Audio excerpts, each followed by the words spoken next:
ഇന്നല്ലാഹ ലാ യഗ്ഫിറു അൻ യുശ്റക ബി, അല്ലാഹു ശിർക്ക് ഒരിക്കലും പൊറുക്കുകയില്ല. വയഗ്ഫിറു മാ ദൂന ദാലിക ലിമൻ യശാ, അതിന് താഴെ വരുന്ന മറ്റു പാപങ്ങൾ അവൻ ഉദ്ദേശിക്കുന്നവർക്ക് അവൻ പുറത്തു കൊടുക്കും. വമൻ യുശ്രിക് ബില്ലാ, ആരെങ്കിലും ശിർക്ക് ചെയ്താൽ ഫഖദ് ഇഫ്തറ ഇസ്മൻ അളീമ, അവൻ വമ്പിച്ച കുറ്റം ചെയ്തു.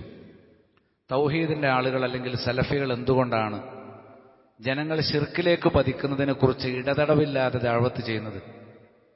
ഈ ഒരു വിഷയമല്ലാതെ മറ്റു വിഷയങ്ങളൊന്നും അവർക്ക് ചെയ്യാനില്ലേ? ചർച്ച ചെയ്യാനില്ലേ? അല്ലെങ്കിൽ ദഅവത്ത് ചെയ്യാനില്ലേ?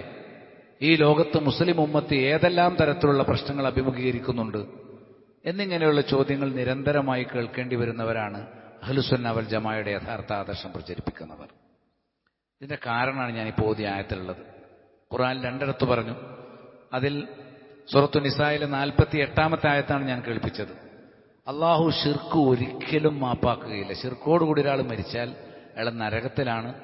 നരകത്തിലെന്നാണെന്ന് മാത്രമല്ല, ഒരിക്കലും അയാൾ നരകത്തിൽ നിന്ന് പുറത്തു വരികയില്ല. നമ്മുടെ നന്മകൾ അള്ളാഹു സ്വീകരിക്കണമെങ്കിൽ നമുക്ക് തൗഹീദ് വേണം.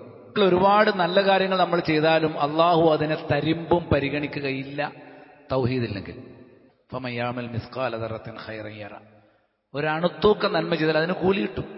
ചെറുതല്ലേ എന്ന് പറഞ്ഞിട്ട് ഒരു നന്മ അള്ളാഹ് വിട്ടുകളയില്ല. പക്ഷെ എന്താണ് എൻ്റെ നിബന്ധന? തൗഹീദ് വേണം.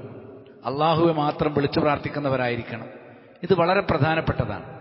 ഇനി തൗഹീദുള്ള ഒരാളെ സംബന്ധിച്ചിടത്തോളം മറ്റു തിന്മകൾ അയാൾ വന്നാലോ, തൗഹീദുള്ളവൻ യഥാർത്ഥത്തിൽ മറ്റു തിന്മകളിലേക്ക് പോവുകയില്ല. തൗഹീദ് എന്ന് പറഞ്ഞാൽ അള്ളാഹുവിനെ മാത്രം ആരാധിക്കുക എന്നതല്ല. അള്ളാഹിന്റെ ദീന് മാത്രമേ ദീനായിട്ട് സ്വീകരിക്കാൻ പാടുള്ളൂ. തിന്മകളൊക്കെ അള്ളാഹുവിന്റെ ദീനിന് പുറത്തായിരിക്കും. അപ്പം മനഃപൂർവ്വം ഒരാൾ അറിഞ്ഞുകൊണ്ട് യഥാർത്ഥ മുവഹിദ് ഒരിക്കലും എന്ത് ചെയ്യില്ല, മറ്റു തെറ്റുകളിലേക്ക് പോവുകയില്ല. ഇനി മനഃപൂർവ്വം അവൻ പോയാലോ അവന്റെ തൗഹീദിന് കോട്ടം പറ്റും, അവന്റെ ഈമാൻ കുറയും, അവൻ ശിക്ഷിക്കപ്പെടും. എന്നാൽ തൗഹീദിന് താഴെയുള്ള തെറ്റുകുറ്റങ്ങൾക്ക് അള്ളാഹു ഒരു പ്രത്യേകത വെച്ചിട്ടുണ്ട്. തൗഹീദിനെ ഏറ്റവും ഉയരത്തിലെത്തിക്കുന്നതിന് വേണ്ടി അതിന്റെ താഴെയുള്ള തെറ്റുകൾ അള്ളാഹു തൗബ ചെയ്താൽ മാപ്പ് തരും. ചിലപ്പോൾ തൗബ ചെയ്യാതെ തന്നെയും അള്ളാഹു മാപ്പ് തരും. ചിലപ്പോൾ അള്ളാഹു അതിന് അർഹിക്കുന്ന ഒരു ശിക്ഷ തന്നതിന് ശേഷം, നരകത്തിൽ കുറച്ചു കാലം ശിക്ഷിച്ചതിന് ശേഷം പിന്നെ അവനെ പുറത്തേക്ക് കൊണ്ടുവരും. കള്ളുകുടിയനാണെങ്കിലും കള്ളനാണെങ്കിലും വ്യഭിചാരിയാണെങ്കിലും പലിശക്കാരനാണെങ്കിലും അവന് നരകത്തിൽ കൊടുക്കേണ്ട ശിക്ഷ കൊടുത്തതിനു ശേഷം തൗഹീദുള്ള വ്യക്തിയാണെങ്കിൽ, അള്ളാഹുവെ മാത്രം ആരാധിച്ചിരുന്ന വ്യക്തിയാണെങ്കിൽ അയാളെ പുറത്തു കൊണ്ടുവരും. ഇതാണ് വയഗ്ഫിറു മാ ദൂന ദാലിക ലിമൻ യശാ. അള്ളാഹു ഉദ്ദേശിക്കുന്നവർക്ക് ശിർക്കിന് താഴെയുള്ള കുറ്റങ്ങൾ അള്ളാഹു പുറത്തു കൊടുക്കും. അപ്പൊ ശിർക്കിന് താഴെയുള്ള കുറ്റങ്ങൾ വലുതാണെങ്കിലും അത് അള്ളാഹുവിന്റെ മശീഅത്തിന് കീഴിലാണ്. എന്താണ് മശീഅത്തിന് കീഴിലാണ് എന്ന് പറഞ്ഞാൽ, അള്ളാഹ് ഉദ്ദേശിച്ചാൽ പുറത്തു വരും, ഉദ്ദേശിച്ചാൽ പുറത്തു വരില്ല. അള്ളാഹ് അയാൾക്ക് മാപ്പ് കൊടുക്കണ്ടെന്ന് തീരുമാനിച്ചെങ്കിൽ മാപ്പ് കിട്ടൂല. മാപ്പ് തരാനുള്ള സാധ്യത അതിൽ കിടക്കുന്നുണ്ട്. ഇതാണ് അഹ്ലുസുന്നയുടെ വിശ്വാസം.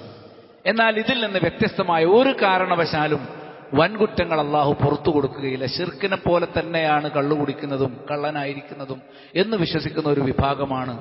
നേരത്തെ ഖദരിയാക്കളെ സംബന്ധിച്ചും ഖവാരിജുകളെ കുറിച്ച് നമ്മൾ ഇത് മനസ്സിലാക്കിയിട്ടുണ്ട്. ഈ ഖവാരിജുകളുടെയും ഖദരിയാക്കളുടെയും വിശ്വാസം പേറുന്ന മറ്റൊരു പിഴച്ച വിഭാഗമാണ്. അവരെക്കാൾ അപകടകാരികളായ, ഈ ഉമ്മത്തിലുള്ള മനുഷ്യരുടെ ദീൻ കാർന്നു കളയുന്ന വളരെ പിഴച്ച മറ്റൊരു കക്ഷിയാണ് മുഅ്തസിലത്ത്.